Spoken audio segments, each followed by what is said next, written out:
Olá pessoal, mais um ano começando, novas salas, novos alunos, novos desafios e uma diversidade cada vez maior compondo esse universo escolar.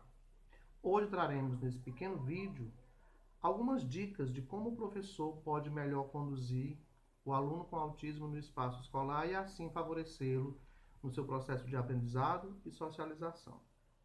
A primeira pergunta que normalmente o professor se faz é: será que vou ser capaz de ajudá-lo? Como posso ajudá-lo? Por onde começar? O que devo exigir do meu aluno com autismo?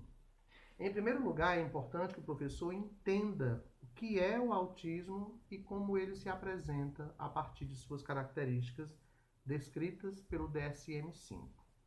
O autismo é um transtorno do neurodesenvolvimento. Para tanto, a gente já entende que é um quadro apresentado por alterações de funcionamento cerebral que compromete duas situações específicas, que é o que de fato caracteriza o autismo. Prejuízo na comunicação social, e aí estamos falando de comunicação, fala e interação social, e presença de comportamentos com atividades e interesses restritos, repetitivos e estereotipados. Essas duas situações caracterizam qualquer quadro de autismo, desde o mais leve ao mais acentuado. Os demais sintomas apresentados é o que vai dar gravidade ou não a esse quadro descrito. Quando eu falo de fala e comunicação, é importante observarmos que geralmente é a primeira característica a ser observada. A criança pode apresentar ausência total da fala, atraso da fala, fala de forma ininteligível ou de maneira ecolálica, ou fala não funcional. Isso é importante ser observado pelo professor no espaço escolar. Quando me refiro à interação social, posso dizer que a criança com autismo apresenta dificuldades em manter contato visual sustentado, dificuldades no brincar compartilhado com seus pares, com crianças de idade semelhante, ou falta ou dificuldade de interesse em compartilhar prazeres ou realizações diversas nessa promoção da interação social. Quando não há comunicação, não pode acontecer a interação ou a socialização. Lembrando que fala é a articulação mecânica de palavras, comunicação é quando a gente consegue trocar informações com outra pessoa e nos fazermos entender dentro dessa troca de comunicação. É quando eu entendo o outro e vice-versa. E aí eu promovo um processo de interação e socialização com esse outro. Ao falarmos de dificuldades comportamentais, é importante observar interesses restritos a objetos, a partes de objetos, resistência à mudança, rotinas muito rígidas, estereotipias que são associadas a movimentos ou situações repetitivas. Isso está presente nos quadros comportamentais do autismo. É importante não rotular o aluno com autismo nesse espaço escolar e assim ficarmos atentos para observarmos as características pessoais desse aluno, verificando como ele se comporta diante daquilo que é proposto enquanto atividade pedagógica e só assim buscar criar estratégias que possam de fato ser funcionais a essa criança. Lembrando que o vínculo afetivo e a motivação é essencial para que o processo de inclusão com qualidade possa acontecer. Então vai aí algumas dicas. O professor deve sempre buscar e manter contato visual com o aluno. Deve estimular a comunicação verbal e não verbal. Deve propor atividades inclusivas com toda a turma. Deve propiciar e ser mediador das brincadeiras entre o grupo. Deve usar sempre de linguagem clara, simples e objetiva.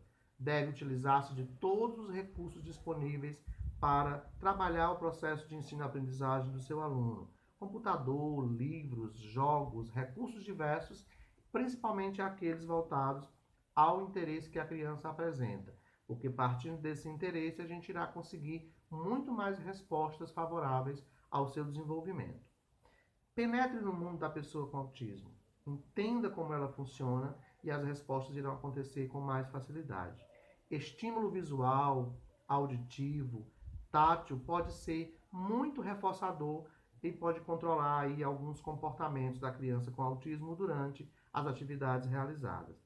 É fundamental não esquecermos que a pessoa com autismo necessita de material adaptado, estruturado, que faça algum sentido para ela e que melhor a oriente naquilo que ela vai realizar.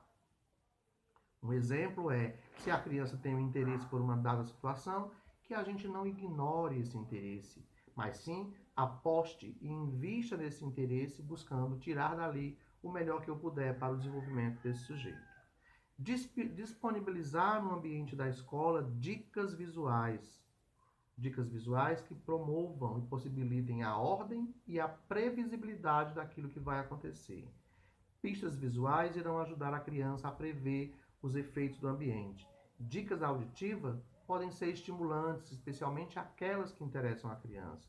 Dicas gestuais podem fazer com que a criança entenda melhor outras condições para a comunicação não verbal. Dicas físicas, como pegar na mão e levar a criança para a execução de uma atividade, também pode favorecer na sua motivação.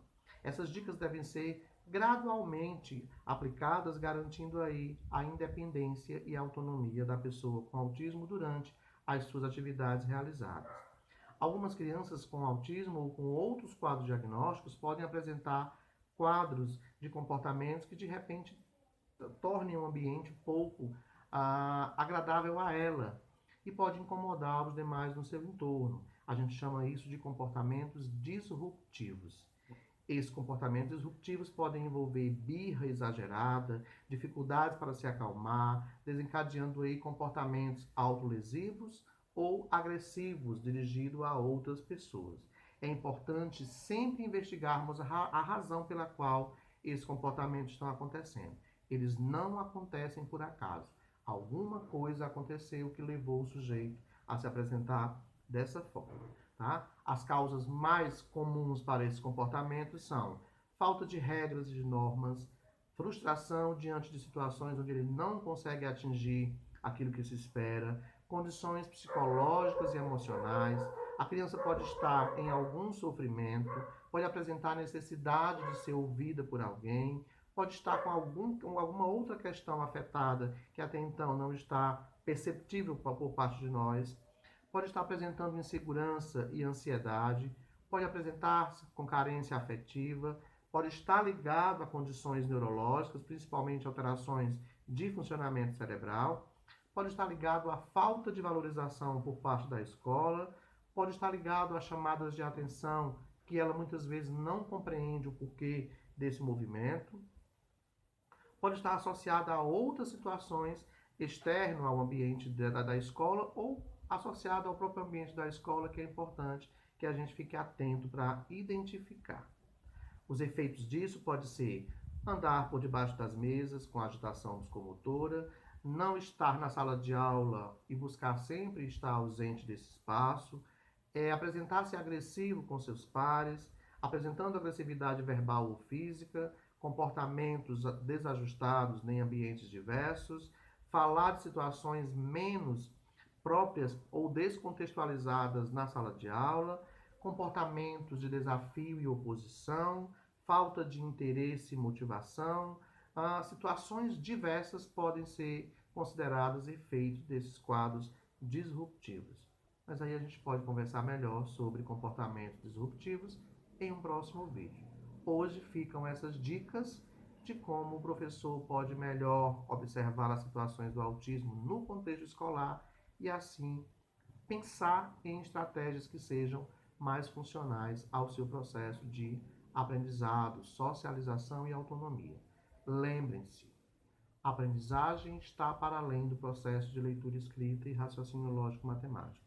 A aprendizagem também é capacidade de comunicação, capacidade de interação e adaptabilidade social e autonomia e independência em situações diversas. Isso também é aprendizado e a gente precisa trabalhar isso dentro dos espaços escolares, domiciliares e sociais. Fica aqui a dica, um abraço e até o nosso próximo vídeo.